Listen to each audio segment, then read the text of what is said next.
UTV Telugu. రాష్ట్రంలోని నీటిపారుదల ప్రాజెక్టులపై సీఎం రేవంత్ రెడ్డి ఆదివారం అధికారులతో సమీక్ష నిర్వహించనున్నారు. 2014 నుంచి 2023 దాకా నీటి ప్రాజెక్టులపై గత ప్రభుత్వం అనుసరించిన విధానం, కేటాయింపులు, వెచ్చించిన నిధులు, జరిగిన నష్టంపై ఈ సమీక్షలో చర్చించనున్నారు. భారీ వడ్డీతో తీసుకున్న రుణాలు, ఈ 2 ఏళ్ల కాలంలో ఆ రుణభారం తీర్చడానికి ఏ మేరకు చెల్లింపులు చేయాల్సి వచ్చిందన్న దానిపైన సమీక్షించనున్నారు. ఆ తర్వాత కాంగ్రెస్ హయాంలో 2 ఏళ్లుగా ప్రాజెక్టులకు చేసిన కేటాయింపులు, పనులపై కూడా చర్చించనున్నారు. ప్రధానంగా పాలమూరు, రంగారెడ్డితో పాటు కృష్ణా బేసిన్లోని వివిధ ప్రాజెక్టుల పనులను ఏ విధంగా చేపట్టారో, రీడిజైనింగ్ వల్ల పనుల్లో జరిగిన జాప్యం, ఏ ప్రాజెక్టు నిర్మాణ పనులు ఎంతకాలం పాటు ఆలస్యమయ్యాయి తదితర వివరాలపై సీఎం రేవంత్ అధికారులను ఆరా తీయనున్నారు.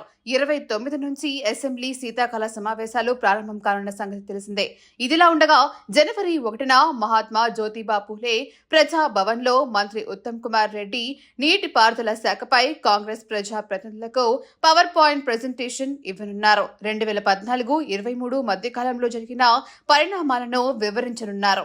దీనికి సీఎం రేవంత్ తో పాటు మంత్రులు, ఎంపీలు, ఎమ్మెల్యేలు, ఎమ్మెల్సీలు హాజరు కానున్నారు.